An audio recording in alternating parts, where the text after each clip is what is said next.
Good morning. This is the Blaine's World podcast that can be found each week on Facebook, YouTube, and LinkedIn. You can also listen on Spotify and Apple Podcasts. You can get more information and listen to previous shows on our website, which is www.blainesworld.net. I'm your host, Blaine Greenfield. I'm here in my Zoom studio in lovely downtown Fairview, North Carolina.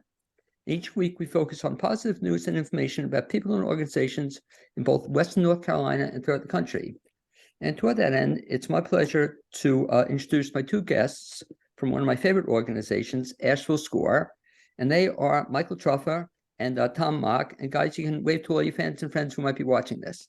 Okay, and so I should mention that these guys do a great job with Asheville SCORE, an organization we'll hear more about. And Tom is a retired marketing communications executive from the telecommunications industry. His most recent assignment was running corporate marketing and PR for a communications equipment manufacturer in the Washington, D.C. area. His experience includes corporate marketing, marketing research, product marketing, PR, investor relations, product management, and over the last bunch of years, running Asheville SCORE and taking care of that organization. And I thank you for doing that, Tom. Michael Truffa background is very diverse, and he works in a whole bunch of different fields, experience both startups and multinationals in creating hiring plans, effective, efficient interviewing, day-to-day team leadership, and long-term employee development and performance management. He has mentored and coached many people across the years to become very talented in that profession, working with managers and leaders in their own right, making them talented leaders. He has also taken over that role in large part with Asheville SCORE, and I want to thank you, Michael, for doing that as well. And I guess the first question I want to ask you both is, in terms of Asheville SCORE, you both had successful careers elsewhere. I guess I'll start off with Tom. How did you get involved in Asheville SCORE? Yeah, I moved here about 7 years ago from Washington, D.C., and one of the things that was apparent when I came here was that in a big city, there are all kinds of opportunities to advance your career and move you and your family along economically. But in Asheville, that's a lot more difficult. And for a lot of people, the path for economic mobility is around starting a small business. And it seemed to be a great way to kind of help move the ball forward in this area. And so how did you find Asheville SCORE? I had heard about the organization when I was still working, and then did a little research into it when I first got here. Basically went to the website, found out about the organization. The website for those who are interested is score.org, and just found out a little bit about what the organization does and what it takes to participate. And Michael, I'll ask you the same question too, in terms of you came here, I guess, retired from your business career, and how did you get involved in Asheville SCORE? Well, yeah, so I moved here about 5 years ago. So I guess pretty close to when you got here, Tom, right? Because it might have been 6 years now. I kind of early retired inadvertently, and after a couple of years was looking for something to do. I think I heard about SCORE at 1 Million Cups, an event that was going on in the before times and is now started up again. It happens at Hatchworks every Wednesday.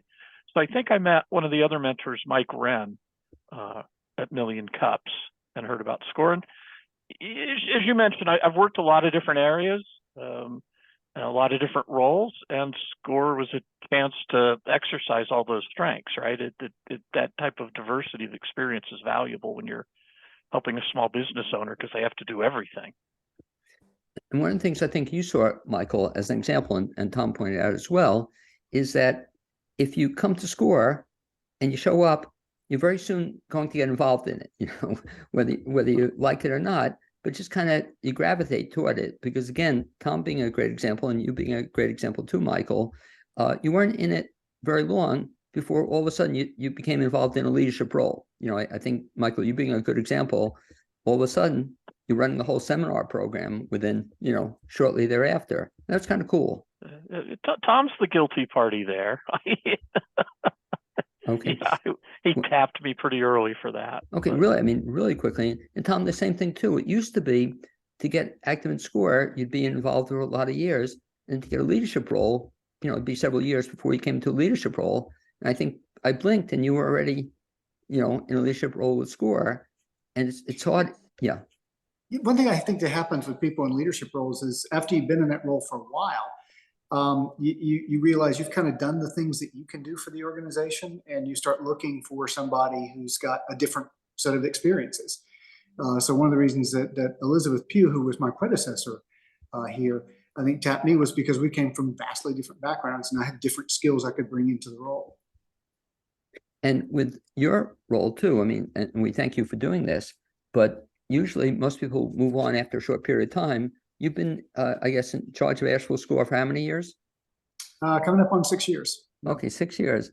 And is that going to be a lifetime appointment, or is somebody going to eventually replace you? I certainly hope not, because, you know, as I mentioned, you know, pretty soon, you know, as you're in a role like this, after a while, you've kind of done the things that you can do for the role, and it's time to bring somebody else into that role. Well, now, right now, do we have a co-chair, or one time there was a co-chair? Is somebody in that position? We did have a co-chair, Laura Wagenknecht, and she's recently joined the International Coaching Foundation and is on their board as secretary. So she has left us for a bit while she takes that assignment. Okay, well, if anybody's watching or listening and you want to get involved in the Asheville Score, and we'll talk about that in a little bit, contact Tom and you'll put him to work. Is that correct? That's correct. Or you can simply go to score.org and click on Be a Volunteer. Okay, and let's talk for the folks who don't know what SCORE is, and there's still, I think, 17 people in the Asheville area who don't know what SCORE is. What is the organization all about, Tom? SCORE is an all-volunteer organization, and we're what's called a resource partner of the U.S. Small Business Administration. What that means is that they provide part of our funding, and they provide some of the infrastructure to help us out. Again, we're a volunteer organization, and our primary 2 focus points are education and mentoring. So basically, we want to make sure that small businesses have the tools they need to be able to be successful. You know, probably our most popular service is one-on-one mentoring. Next most popular service is the seminars that Michael's going to tell you about a little later on, where we basically help people develop the skills they need to run a small business. We also offer a business advisory team service for businesses that are more mature and are looking to change their strategic direction, open a new location, just do something where they'd like to have another set of eyes, look at what they're doing and help them through the process. And one of the things, Tom, to your credit, is that even though you're heading the organization, you still do one-on-one counseling. Is that correct? Yeah, I mean, it's the reason I joined the organization. I enjoy doing it. Right. I know, Michael, you're still an active consultant or mentor with SCORE, are you? I haven't been taking new clients right now. I've been focusing on course development and actually working to unretire part way.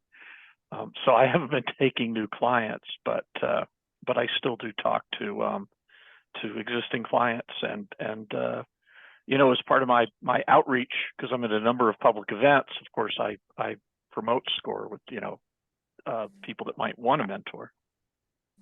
Well, and I know too, to your credit, you not only help run the seminars, but you attend just about all of them too, and you're meeting people, I guess, on a one-on-one basis there as well, or a small group basis as well too. And since Tom's still doing it, when somebody comes to SCORE for one-on-one counseling, what are they getting? What happens? Basically, you get assigned a mentor or 2, depending on the situation, and that person works with you kind of at your convenience to kind of work through the issues that you have with your business.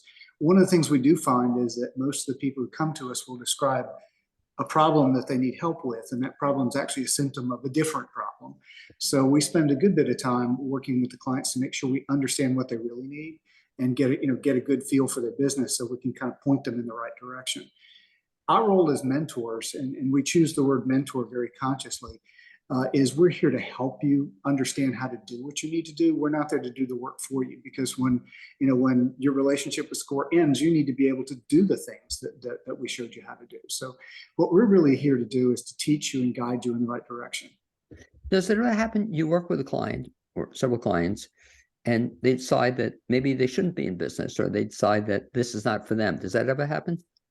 That's a relatively commonplace experience. So one of the first things that we have a discussion around with a new business is helping them understand what it's going to take to run a business and the things that they need to have in place before they can really start a business. And as we go through that, a lot of people will come to the conclusion, I'm just not ready for this yet. I need to do a few more things. And a lot of people come to us without realizing if they're going to quit their day job and start a business, it takes a while for a business to get profitable and be able to support you. So you've really got to take the time to understand how much is it going to cost to start the business? How long is it going to take you to turn the business profitable? And how many, of your widgets or how much of your services do you have to sell in order for the business to be profitable? And talk about two other things that come up in the consulting, and Michael, feel free to jump in on this as well. But some people, not all, come to SCORE initially, and they have this great idea, and all they want is SCORE to fund them, lots of money. And people still have, that does happen still. Is that correct? It does. I mean, we're fortunate in North Carolina to have a lot of organizations that support small businesses. So there are, organizations called community financial development institutions. Mountain BizWorks is an example of one. Self-Help is an example of one. The Carolina Small Business Development Center and the Western Women's Business Center is another one. Those are people who are really chartered to provide funding for small businesses. So while we don't provide funding for small businesses, what we can do is help them get prepared to seek funding. And talk about something else you help clients with, and I know I have too when I've done consulting with Asheville SCORE, is that you help people, I think, realize the fact that if they're in business, they should be, in business to make a profit, ideally. And too many people, Tom, I don't know if you've seen it, Michael, if you've seen it, but they'll come to me and want, they're working a business and they forget that they have to pay themselves, and they have to make some money themselves. And so too many people, I don't know, either hobby or what they think it is, but that's a realization I think we help as counselors, we help people with as well. Yeah, one of the first things that I typically ask a client is, what does success look like for you in this business? Because for some people, it is a financial goal. For some people, it's a passion they wanted to pursue. We have some people who come to us in retirement who want to get started again because they found something they like to do and they'd like to share it. We feel it's pretty important early on in the game to understand what the client's end game is, because that way you can figure out how you help them achieve that. So if my goal is to make $100,000 a year, we can help them structure the finances to make that happen. If their goal is to build a small business that they can leave for their kids, that's another thing that we can help them figure out how to plan for. But it's critically important when you start a business that not only are you in love with the idea of the business you want to start, but also that you understand what you want to get out of it. And it's funny, with the questions you ask, is a lot of people never thought about those questions, or never even bothered to answer them. Let me ask then, Michael, then in terms of some previous folks you've worked with, have you had any people you've worked with that really worked well with you and where you would say were successful, or they would say successful? Have you had any success stories with clients? Sure. But I want to weigh in a bit on what you just talked with Tom. You're talking about, both things, the loaning, but the part about not paying themselves. I see a very consistent problem with people undervaluing their own product and setting too low a price point, right? I think the common talk about pricing as part of the economy is oriented around national or international level businesses, where the law of large numbers makes a lot of competition. If you're selling a service or a product local to Asheville, then you're here in Asheville, right? You're not competing with people from Denver or, a different country. And I think there's a lot of misunderstanding around price, and people that think that they'll look at what somebody else is doing and go, well, I have to be 5% cheaper. Well, you just finished. You raised a good point. Since you mentioned it, talk about the fallacy there, Michael. And I think there is a fallacy that cheap is not always better, and to go a little further on that, in terms of why it's not always the best strategy. Well, it's one of the main quality signals, right? People associate quality with higher price. So it's a bit jarring when somebody spends time telling you how great their product is and then tells you that it's less expensive than the competitor. I'm like, well, why? Right? You just got this whole room to agree that you're selling something better. Why are you charging us less for it? As Tom mentioned, there's the part of human nature that way, right? We just do that. I do the same thing when I price my consulting business, right?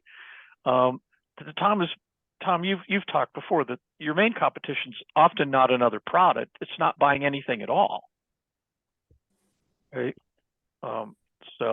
Anyway, I don't want to get stuck on that one thing, but I really do think, and that's something SCORE does help with, is sometimes you need somebody to help you see that you can stick up for the value of your own product. Michael, just going that one more question a little bit further. What about just the opposite, though? You gave a good point about being underpriced, being pricing too low. Do you work with any folks, or have you worked with any folks that the price was too high?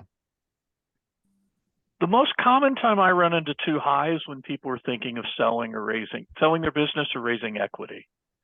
And then it's like, we all love our used car, right? We know how good it is. And so we want more for it than a stranger will pay. So I don't see a lot of people overpricing their product or service. I do see people overpricing their business. And that's in part because there's a lot that has to go into valuing a business, right? And a lot of small businesses haven't done that type of structured analysis. Is that something that... But a lot of small businesses don't recognize that a big part of the value of the business is the person who's running it. And so when that person goes, there either needs to be systems and procedures and stuff in place to make sure the business operates smoothly, and customers will still come when the founder of the business goes, or the business doesn't have any value. So, making sure that you've set up your business in a way that when you go to sell it, it's actually worth some money is really important. Does Asheville Square help people sell the business or figure out the value of their business? We do. We do. Absolutely. Yeah. One of the things too that Asheville Square I know has helped a lot of people on too is the realization too that your business is not going to last forever as well. So somewhere along the line, you might want to think about what's going to happen, like Michael's point about what's success. When you reach success, what are you going to do when you get there? And I think it's unfortunate that a lot of folks don't ever think about that, Or let me ask you one other thing that I've done some work with Asheville Square, and I'm available to help on this as well. But how does Asheville Square help businesses who are having problems internally with respect to disputes? Do you have that at all, Michael or Tom, where somebody's in dispute with one of their partners, or they have two people? We've had a couple of those, and one of the things that we stress with people when they're starting a business, because the way you avoid that problem is you do certain things when you get the business started. Right. If you're going to go into partnership with someone to start a business, there needs to be a really clear agreement on what the roles and responsibilities and levers of control and things like that are, because unforeseen circumstances can always happen. Somebody can have a heart attack, and then the deceased family wants that share of the business. Well, how do they liquidate that? Under what rules can they do that? What kind of, how is it going to be valued, to Michael's earlier point? So making sure you prepare for that is really important. So one of the things we do is we sit people who are looking at a partnership down and have them go through basically a 30-question questionnaire that kind of envisions all the different scenarios that you might be faced with at some point in the partnership. Yeah, it's not really complicated, but it's detailed, right? You have to go through all these different things and think about them while everybody's getting along. It's a question of thinking the issues through in the beginning. So, for example, I go into partnership with Michael, and 2 years down the road, I want to bring in another investor because I want to expand the business. Michael doesn't want to do that. How do we resolve that? So, if you have rules set up in place that you can evaluate, you can figure out what are the criteria for bringing in a new investor and things like that, and who gets to weigh in on that decision. If that's all understood in advance, it's much easier to make it happen. And one of the things I always tell folks, Tom and Michael, is to also put in your partnership agreement a dispute resolution clause, because if there is a dispute, you want a way to resolve it, as opposed to so many times we've had no way to resolve it and it comes nasty. So I guess you're trying to avoid that if you possibly can. Oh yeah, I mean, the alternative to having having an issue in the business moderated or arbitrated is litigation, and nobody really wants that. Let's talk a little bit too, guys, about the other thing you mentioned that Asheville Square is so good for, and it has this seminar series which has been going on for a lot of years. And I guess I'll ask maybe Tom to talk a little bit about the background of it, then I'll go ask Michael to talk about the specifics. But the idea of the seminar program, Tom, ever since you've been there, ever since I've been there, we've had these seminar programs. What's the idea behind them? Well, the idea is to give small businesses the skills they need to be able to make their business successful. So how do you use social media in your business? Blaine, you teach a seminar for us on marketing your business. I teach one on how to do market research. So it's basically helping people develop the skills that they need to run a business. And over the last couple of years, Michael's brought in some new people and some new ideas about seminars that we can teach and new offerings we have in the seminar area, which has been great because I think we've been operating largely on the same course catalog for 5 or 6 years. And pretty soon, everybody that would be interested in what you're doing has seen what you're doing. So it's really important to kind of keep that catalog fresh. And Michael's done a great job of that. And I'd say, Tom, it wasn't 5 years, probably 10 or 15 years, we'd be doing the same old, even before I got there. So Michael, talk a little bit better than the seminar program, which is, first of all, it's incredible. There's no charge for it, but talk a little bit what it is and who goes to it and how do you sign up for it, find that information. Sure. Well, Tom brought me in right as the pandemic hit, by the way. And so my early tenure with the program was really focused on migrating it to online when people couldn't be in person. And since I'd been working in a global setting, I was already pretty comfortable with video conferences. I use those every day. So the way I look at the program is it's got 3 main goals, right? It's there to educate, most obviously, right? It's there to encourage. That's part of the SCORE brand, right? Business is hard, but we make it, we want to be encouraging. And then it's there to engage, specifically to engage people with their peers and with service providers in the area, right? To build the community. The classes, as you said, we've been running them all free. At some point, we might charge for some, but we haven't found that to be a good decision for us yet.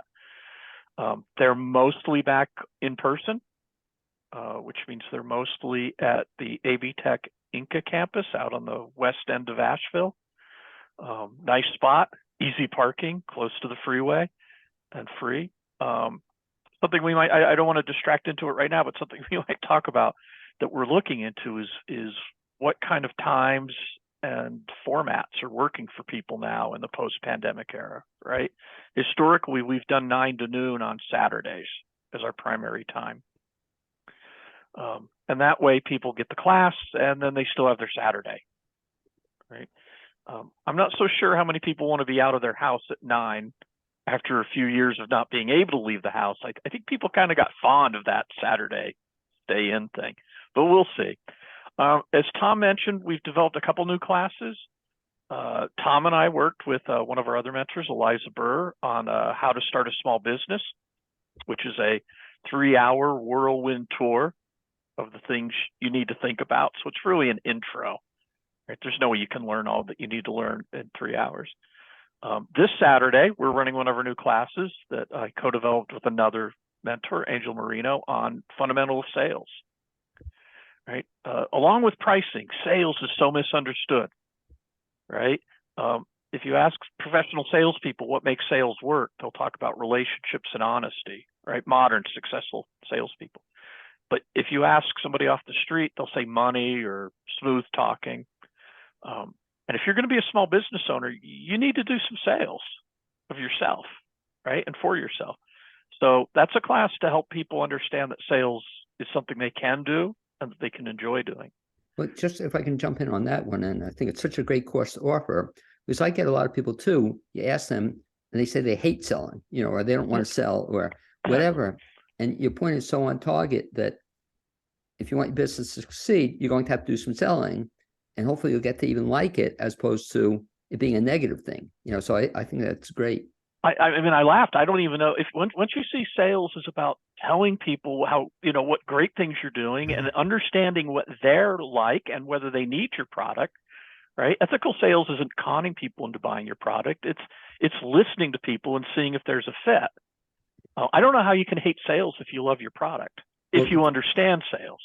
Definition, I forgot who came up with it, but I always like the idea of you helping people buy, rather than ramming it down their throat, you're making it easy for them. And you're so on target. What you're saying is that, hey, if you're not proud of your own product and you don't want to tell people about it, maybe you shouldn't be selling it. It's that simple. So that's really a great course. And many years ago, Tom, 10, 15 years ago, we offered a sales course. I think we dropped it. So I think it's great you're bringing it back. Talk about some of the other courses too, Michael. Well, So we have some standard courses that we offer on behalf of AV Tech Small Business Center. So we should mention them, right? The Small Business Development Center out at AV Tech Anka campus has a food and beverage incubator. That's their specialty, right? There's a small business center associated with each community college, and they have different specialties. So we teach some classes on their behalf and in partnership with them. We teach a couple financial classes. We just did basics of bookkeeping this past Saturday. Then we'll do another financial planning. As Tom mentioned, you run a unique class that people love on marketing your business, being memorable, understanding what makes you, worth remembering, right? What makes you unique. So I love that class. Tom runs a marketing class that helps people understand where to find their customers. Certainly, one of the things SCORE does, by the way, the way we help people falls in a few categories. As Tom kind of indicated, sometimes we're just a sounding board. People need to talk it out. Other times we help people not make a mistake, right? I've had clients who are ready to pull the trigger on a lease and they hadn't really defined their product offering yet, right? So they're going to be incurring fixed monthly costs that they can't get out of without having validated their market segment. So, figuring out your market before you get too far ahead of yourself. In fact, a lot of methodologies start with market segmentation. And talk back to the seminars. I'll ask you your opinion, Michael, in terms of if somebody is listening or going to attend the seminar. First of all, to find out about the seminars, Tom mentioned it, but the website again is what, Michael? Asheville.score.org is where I would go. Okay. And if you look there, you can find information on seminars as well. Is that correct? Yeah. There's a workshop. So you click on the workshops page and they're there. They're in chronological order. There's some other classes from across the region, which are also great classes. The list is there. Okay, let me take. Yeah, go ahead. I'm sorry. Let's just gonna take a look at what we got. Yeah, we got. We have sales fundamentals.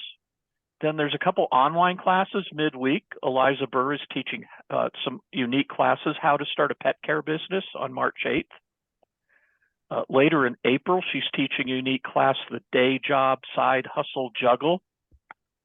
Eliza's really an expert in operationalizing. Like if you're trying to sell your business and you're not selling your own time, then you need to operationalize, right? You need to make operating plans for your business. Eliza's good with that. And that side hustle juggle is how do you keep your day job, which is one of the better ways to fund starting a business, right? And how do you decide when it's time to jump from that reliable income to being self-employed? Now, those courses you just mentioned, those are primarily online courses? These two are going to be online midweek for an hour each. Yeah. So one other thing we ought to mention is we also partner with local businesses from time to time to offer courses. So recently we've been doing some seminars in tax planning and tax understanding of tax law with Carol King and Associates here in Asheville. And they'll bring in one of their people to teach the course that we'll host. And you're raising a good point, Tom, in terms of if anybody's listening or watching this, if they have an idea for Asheville SCORE, they could bring it forward and we'd consider it as a possibility? Oh, absolutely. Yeah. If they can, the easiest way would be to just give us a call. Our number at the office is 828-417-0555, 828-417-0555. Or they can send me an email at tom.mock@scorevolunteer.org. Or what's your email address, Michael? Michael.Truffa@scorevolunteer.org. Yeah. Just my name as it is on the screen with a dot. Yeah, it's having outside local service providers teach, right? Volunteer basis is part of that engagement. As long as the class has to be educational, not a sales pitch. And they're actually, the way we run it, there can't be a direct sales pitch, right? It's clear enough if you offer a class, you're welcome to say, obviously, who you are, who you work for, or what you do. And that is a way to make connections in the community. And if somebody's interested in volunteering on those non-commercial terms, perfectly, non-pitch terms, I'm happy to help people contribute that way. And Michael, talk a little bit too about people who attend the seminars. And I'd like to get your thinking on this as well. They can come to learn and get value from just the content on it, but they should also come to be prepared to do some, I guess, networking on their own. And talk, if you would, about if somebody's attending a seminar, rather than just be a lump in the seminar, which some people choose not to get involved. How should somebody come when they come on a Saturday morning? What should they view, and what should they bring, and what should they be prepared to do? Well, I mean, it's a big tent, right? So if you really just want to come to the seminar and listen, and you're shy, that's fine, right? We don't put any pressure on anybody, but we try to make our classes interactive, right? We try to we adjust the material. We normally go around the room at the beginning of the class and ask people what they're doing and what business they're in or where they're at in that cycle, and then we adjust the examples we use. So if you're prepared to come and let people know what you're up to, then the lesson, the information will be more targeted. And depending on the seminar, you get cross groups, right? You get participants talking to participants, or you get somebody saying, I really need somebody to help me with QuickBooks. And somebody goes, hey, I just hired somebody to help me with QuickBooks. You want their name? And so, yeah. And what's really cool, Michael, I've seen is they'll attend the seminar, and either break or afterwards, they'll stay afterward and make those contacts or meet other people, exchange the business cards. But I mentioned that because I tell two classic stories, but one about if you come attend this Asheville Score seminar, people don't use business cards as much as they used to, but bring your business cards or bring samples of your product to show it. The all-time classic one I remember is that one person was in the chocolate business, and she brought samples of her chocolate for everybody, which I thought was just great. So they had an opportunity to meet 20, 15 people and talk about your business. So take advantage of it. You get a chance to meet other people and make those contacts if you can. One of the things we found too is that a number of our classes have, as Michael mentioned, an interactive component to them, where you're doing some sort of exercise. And a lot of times the people in the room have experienced something that you're experiencing today, and they can offer their experience as advice. Or, if you've got an idea that you want to try in terms of how you want to pitch your business, you've got a room of 10 people there who can tell you, oh, here's my opinion on what you just said.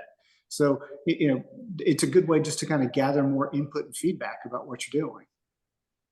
In terms of the people who attend the seminars, who are the people typically attend the seminar in terms of their place in the business world, setting up? Some are in business, some have been in business for a long time. What would you say is typical a person, Michael, who attends a seminar? Offhand, it's pretty evenly split between people who are thinking of starting a business and people who have started a business. We don't get a lot of people who have been in business for a long time, in part because our classes are typically pitched towards entry, right, or early starting. So I'd say it's mostly people who are not yet in business, or people, I don't know, Tom, what do you think, have been in business a couple of years? Yeah. It's people who are still trying to learn things about running a business. If you've been in business 10 years, you've probably encountered most of the things we talk about. Or I'd say, Tom, be also willing to open to new ideas, because that's very exciting. You said you get somebody who's been in business for 10 years, and they get an idea or they make a contact, which they never thought about, beforehand, which segues into something else. And let's give the Asheville Score still doing this, but do we still have the business advisory teams? Do we still do those? We do. We have about 10 of those active now. And basically what these are, you can think of it as an advisory board that's coming to help your business with a particular strategic issue. One of the ones that I've worked on was a small construction company up in Madison County that was looking to kind of take their business in a somewhat different direction, go from custom builds to more catalog type, pre-design type things. And they were looking to do that as a way of streamlining their business. And we kind of help them think through, here are the inventory implications of this. Here are the sales implications of doing this. This is how you have to talk about yourself differently. So it turned out to be an interesting project for our mentors. And I think we were able to help the business in question actually move the ball forward quite a bit. What businesses should consider using one of these advisory teams? Anybody who's been in business for a couple of years, who has a clear idea of what their business objective is, because we're basically there to kind of help you achieve your objectives. We're not necessarily if you're still at the stage where you're where you're trying to decide your business objectives, that's much better to work with a mentor. Because what we'll do on a business advisory team is bring in a team of 2 to 4 mentors who have experience in specifically the areas in which you need help. And they'll work with you, once a month, once a quarter over the course of a year or two to kind of help you get from where you are today to where you want to take your business. And talk, Michael, about something else that Asheville Score is doing, or I guess restarting. But aside from the seminars you mentioned in the downtown or the Canla location, you're taking this on the road a little bit, or I know there's been talk about going out to Madison or other places as well. Are any seminars going to be offered elsewhere? We are, for the first time since the pandemic. So for my first time, we'll be running 3 classes up at the they call it the AB Tech Madison campus because it's in Madison County, but the town is Marshall, of course. So it's 20 miles north of Asheville. And yeah, once a month, we'll be doing the intro class to a small business in March. And then you'll be teaching in April. And your class, by the way, is an example of one that like basics of bookkeeping. If you've been in business 5 years, you probably got the basics of bookkeeping. But your marketing class would still, your understand yourself would be valid, a great exercise no matter how long you've been in business. Right. And then we'll be doing the sales class in May up in Marshall. So yeah. And that's back to Tom's point. I guess we get some research because those courses aren't necessarily being offered on Saturday mornings. They're offered other times as well. The ones we're doing at Marshall are on Tuesday, Thursday, and then Tuesday again. Yeah, Okay. midweek, and we're doing noon to 3. Okay, so we'll see if there's interest, Tom, in terms of other people. I guess it's so funny you mentioned marketing research. That'll be an interesting question to ask to people who only want Saturday morning in general, or 9 to 12, whether they want other times in addition. How often are we up in Madison County, or do we service Madison County as well? Yeah, we service, I think it's 12 counties in Western North Carolina. So we service the area from Boone on over to Waynesville. So we have a pretty big territory. One of the things that we started looking at, and we kind of got a bigger geographical audience once we had courses online. We'd have people from other parts of our service area. But one of the things we're starting to look at now is what kind of outreach do we need to do in some of these other areas. So for example, we have a branch up in Boone with a handful of mentors, and we have a branch over in Waynesville with a handful of mentors. So what are some of the things that we might be doing in those areas to help?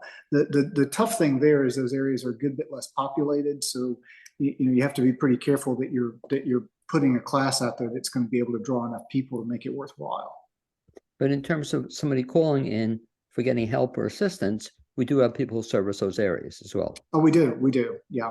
And they come to our regular through the regular mentor request on score.org, or they can give us a call at 828-417-0555, or they can come to asheville.score.org and request a mentor.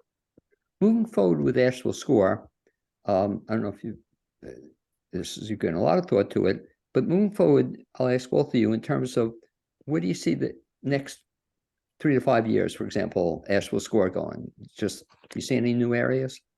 One of the things we've worked on over the last 2 years and we'll continue to work on is, building partnerships with other small business service agencies in the area. North Carolina has a wealth of resources for small businesses. And one of the things I think we've figured out over the last couple of years is we're not really in competition with each other.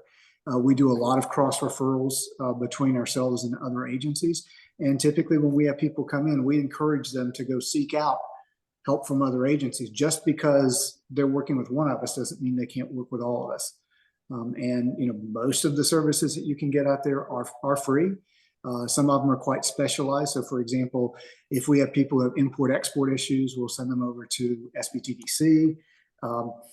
People are looking for somebody that we have a mentor with 20 years of experience in, they'll send them over to us. So there's a pretty wide variety of different resources that we've tried to, I don't want to say coordinate, but basically partner with across the Western North Carolina region.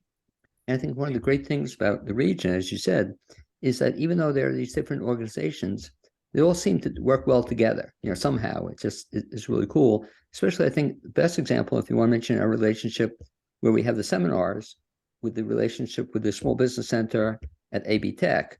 That's, I guess, perhaps our closest relationship. We do a lot of stuff with them. We do, and they've probably been our longest standing partner. They've been a partner on most of our educational events for 10 plus years now. And, because we're both agencies that offer counseling services to small businesses, we'll do certain kinds of cross referrals. Michael mentioned earlier, if we have somebody who has a food and beverage concept that they want to get started, we'll immediately tell them to reach out to the AB Tech Small Business Center because that's their specialty. If I can ask you to give a shout out, since we're talking about AB Tech, the two folks who work with primarily over there, you want to mention them? Yeah, the two folks who work with over there are Dwayne Adams on the educational stuff, and then Jill Sparks is the director of the Small Business Center there. Okay, they're great people to work with, and again, as you said, I never felt we were in competition with them. It's just sort of a beautiful relationship, to work together with them. And Michael, I ask you the same thing. We already mentioned some of the changes in the seminar area. Do you see anything else next couple of years that you might be coming through seminars? Well, and I'll throw out a quick shout out to Daphne Carson out there as well. She helps us run that. And by the way, Tom, I just got an email from Dwayne today asking for a specific category of mentor for one of their tenants. So yeah, I think maybe that's the Asheville way. I've heard other people talk about more adversarial relationships between different small business groups in other regions. But even with businesses here, right? You mentioned people showing up to the seminar, right? This seems like the kind of town where if two people show up and they're both starting, say, a frozen yogurt business, they're happy to share ideas and talk about it. And if somebody's already in that business, they're happy to help somebody else get started with their, say, yoga studio. So it really seems a welcoming place to get started, where you can reach out to people already in your industry. And Michael, back to you in terms of seminars. Do you see anything coming up that's relatively new over the next couple of years?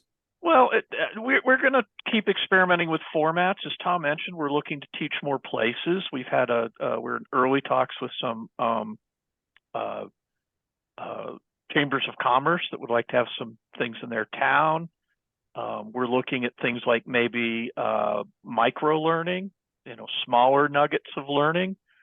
We have a couple mentors or people that we work with that are interested in maybe doing half-hour seminars, little knowledge nugget things. We talked earlier about chapter leadership, right? And so I'd like to make the pitch too. There might be people listening that don't think they want to mentor directly. Some people don't like doing the mentoring because I love it because it's live, right? And it's a discovery process and a listening process, but it does put you on the spot to be ready to talk about a lot of different things. I love that. But there's also a lot of room in this chapter to contribute at the program level, right? What I would love to see happen with the educational program is I would like to hand off leadership of the program to somebody who's more focused on being outgoing and connecting with people and talking to a lot of people, right? To draw more people into the program and let me focus more on course development, right? Which is what I've been doing over the last 6-9 months with like the sales course and the how to start a business. So what I'd like to see change is somebody come in that's a real socializer, right? To socialize the program and see where that goes with it. And I guess that's a perfect segue back to Tom to talk about if somebody's listening who wants to volunteer for Asheville SCORE. Who are we looking for? Or what would you say is the ideal volunteer for Asheville SCORE? Most of our volunteers are people who've had a life in business. You don't have to be a small business person to help small business. Michael and I both came from corporate backgrounds. But what you do need to have is kind of a good idea of the things that go into making a business work properly. And most people who've been in management positions have done that. They may not have They may not have done accounting, but they've been close enough to it to know what kinds of data goes into it and what you're looking for when you do that. They may not have done marketing, but they've seen it happen, and they understand the interrelations between different parts of the company.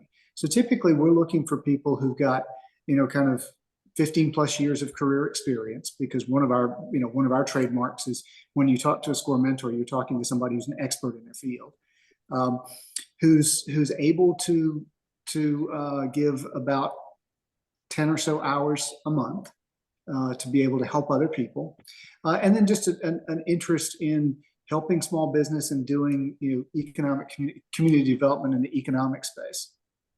And one of the things I think people see if they do volunteer, and you hear it all the time, guys, is that as much as they're helping others, it's a very positive reward for them as well, in terms of what they get out of it. So many people have told me, and probably you too, Tom and Michael, that they get as much out of helping other people as they get equally as much that they get out of the process. It's just it's really fun to watch somebody build something and to help them build it, and to know that you contributed to their success.